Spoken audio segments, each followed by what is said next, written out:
नमस्ते बक्सर। जय हिंद। भारत माता की जय। आज बहुत ही महत्वपूर्ण बात के लिए मैंने वीडियो बनाना आवश्यक समझा, क्योंकि पिछले 4 सालों से मैंने आरटीआई को हथियार बनाकर और गांव देहात के अशिक्षित मजदूरों, अशिक्षित ग्रामीणों को, जिनको 60% इस देश की धरती का हिस्सा दिया जाता है, उसकी सही जानकारी सरकार को बतानी चाहिए। और इसमें कोई राजनीति नहीं होनी चाहिए। इसमें हम कोई शिकायत के लिए नहीं कर रहे हैं, और नहीं भ्रष्टाचार अपराध से सब मतलब ही नहीं है हमको। बक्सर मेरा भी है, आपका भी है, इनका भी है, सबका है। तो जो काम हम लोग अलग अलग रह करके करते हैं, तो वही अंग्रेज वाला खेल है कि जाति तोड़ो, समाज जोड़ो, जाति तोड़ो समाज बनाओ। नहीं तो चाहे जयप्रकाश आंदोलन की बात हो, चाहे जितने भी आंदोलन महात्मा गांधी से लेकर के अब तक अन्ना हजारे, देश की लोकतांत्रिक व्यवस्था में जब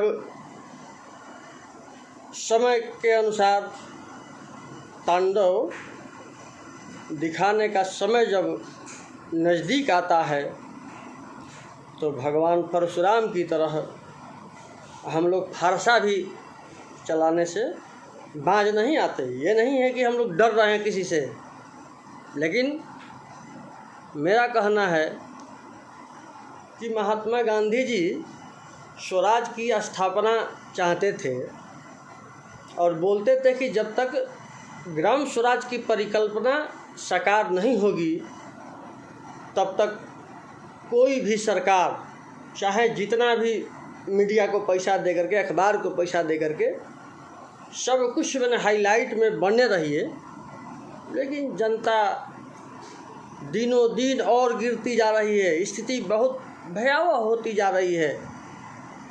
अभी तो कम से कम हम सारे साक्ष्य आप लोगों को, अभी तो कम समय है, आज से शुरू किया हूँ, और हम लगातार एक दिन एक सब्जेक्ट का, जदयू और भाजपा की सरकार का करतूतों को जनता के सामने उजागर कर रहा हूँ। इसलिए ये बताना ज़रूरी है कि हम अकेले अपने फेसबुक पर लिखते लिखते थक गए।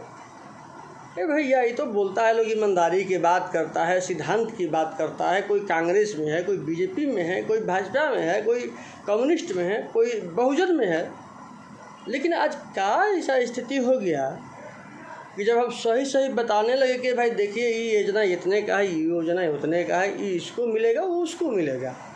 अगर किसी को परेशानी हो रही है तो उसके लिए हम लोग प्रयास करेंगे, और कुछ मेरा उद्देश्य इसमें नहीं था।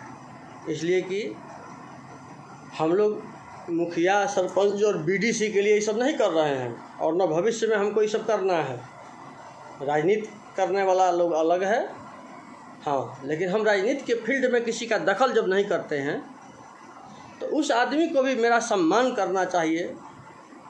और सभी लोगों को मिलकर भ्रष्टाचार और अपराध के खिलाफ मेरी इस जंग में बक्सर जिला अगर मेरे साथ हो गया, तो मैं अकेले अपने बल पर बक्सर वासियों से मैं बताना चाहता हूँ कि मैं कोई गुस्सा में और कोई दिखावा के लिए या बड़ा बनने के लिए सब हम नहीं कर रहे हैं।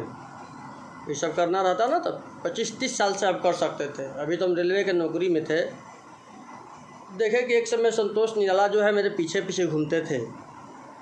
एक बार हरिहर मास्टर साहब और संतोष निराला, अब उस समय हमको लगता है कि 2005 के आसपास के टाइम में वो लोग चौसा हम जब जा रहे थे जादव मोड़, तो वहीं जो दुर्गा मंदिर से नीचे उतरने वाला रोड है जो चुन्नी की तरफ जाती है, वहीं पर वो लोग मोटरसाइकिल से खड़ा थे और हम अपने पुराने धुंध में, हम किसी को पहचानते नहीं थे इसलिए कि हम उधर रहे नहीं हैं, हम लोग पटना शुरू से रहे हैं, किसी को जानते नहीं थे। हाँ, संतोष को तो हम पहचानते भी नहीं थे कि संतोष कौन है। उस समय तो पापा जी का इतना चलती था कि प्राइम मिनिस्टर के पास बिहार के किसी को भी मिलना होगा तो चंद्रभूषण दुबे के दरवाजे से होकर जाना पड़ता था।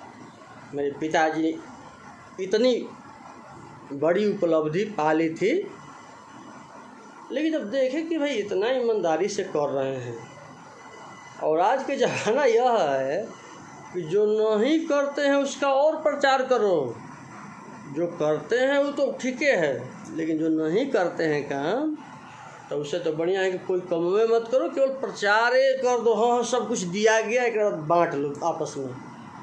तो इसमें कांग्रेस, भाजपा, जदयू, कम्युनिस्ट, बसपा, सारे बक्सर के दल शामिल हैं।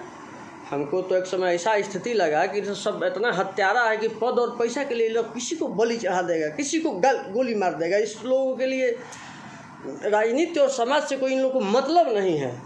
इन लोगों का एक उद्देश्य है कि किस तरह से हम सत्ता के शीर्ष पर पहुंच जाएं, और शीर्ष पर पहुंच जा के दाऊद इब्राहिम की तरह हम पूरे विश्व को अंगूरी पर नचावें।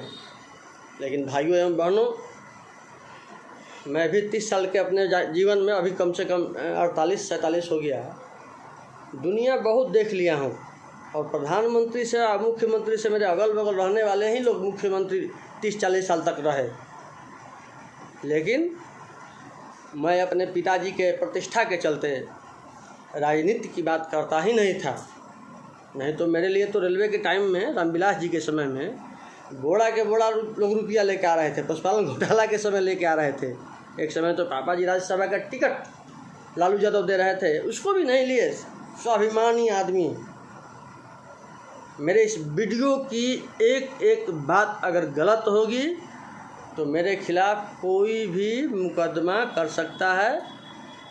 मैं उसके खिलाफ कोई कार्रवाई नहीं करूँगा, लेकिन आज अपने पेट में भड़कती ज्वाला को देश के सामने रख रहा हूँ कि आज का विकट परिस्थिति है, और बिना पैसे के भ्रष्टाचार और अपराध मिटाने का मैं संकल्प लिया हूँ कि 1 रुपया किसी को न देंगे और न लेंगे, लेकिन मैं सब कुछ कर दूंगा मात्र बुद्धि से। बताइए, लोग बोलता है कि ईमानदारी से काम करिए, और जब हम सबको मिल करके बोलते हैं कि भैया छोड़िए ना वो सब बात, आप केवल हमको 2 दिन खातिर टाइम दीजिए ना। हम तक दिन डीएम साहब को बोले कि डीएम साहब एक दिन हमारा 1 घंटा खातिर टाइम दीजिए, मेरा प्रशासनिक क्षमता क्या है। हम तो रहते थे प्रदेश अध्यक्ष के कार्यालय में। बक्सर के अशोक कुमार सिंह जी भेटाते थे, उस समय युवा जनता दल के अध्यक्ष थे। नेतलाल जी थे, नंदगोपाल चाचा, वशिष्ठ नारायण सिंह, सरजू राय, अरे बहुत लोग थे यहाँ। सारे लोग जाते थे वहाँ, राम नारायण जी हुए या सभी लोग हुए। हाँ, लेकिन मेरा मुख्य मुद्दा था कि हम लोग ग्राम स्वराज की परिकल्पना को साकार बनाने के लिए ग्राम स्वराज ट्रस्ट की बात मेरे दिमाग में अचानक आई, और हम देखें कि देखिए हम लोग अपने के लिए कुछ नहीं करते हैं, सब अपने अपने पार्टी बना लिया, राजनीतिक पार्टी को लिमिटेड कंपनी बना दिया। तो वैसे तो हम लोग पीछे पीछे किसी के रहने वाले हैं। बाहर बा शिक्षा बड़ी होती है कि संविधान बड़ी होती है, ज्ञान बड़ा होता है। कोई अशिक्षित हो और दबंग हो तो वहीं होगा प्रधानमंत्री। ये गलत बात है, और लोकतांत्रिक व्यवस्था को समाप्त करने के लिए सारे दलों ने कांग्रेस की तरह देखा देखी खेला खेलना चाहते हैं, जो सभी जनता को ध्यान से समझना चाहिए। और मेरा ग्राम स्वराज ट्रस्ट कार्यालय सारे लोगों को मुफ्त मदद करता है। वो इटाढ़ी गुमटी के पास एक दक्षिण बिहार ग्रामीण बैंक है, वहीं बगल में बोर्ड लगा हुआ है। तो खैर अब यहाँ परिश्रम हमको बहुत करना पड़ा। ऐसे तो गृह मंत्रालय में वो है कैप्टन साहब, वहीं बोले थे कि तुम शुरू करो, से हम लोग कुछ करेंगे, उसमें गांव देहात के लोगों को कुछ नौकरी भी दिया जाएगा।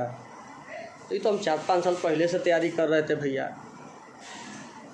धन्यवाद। अभी मेन बात पर आइए। ये है, एक बार देखिए, इसको पढ़िए।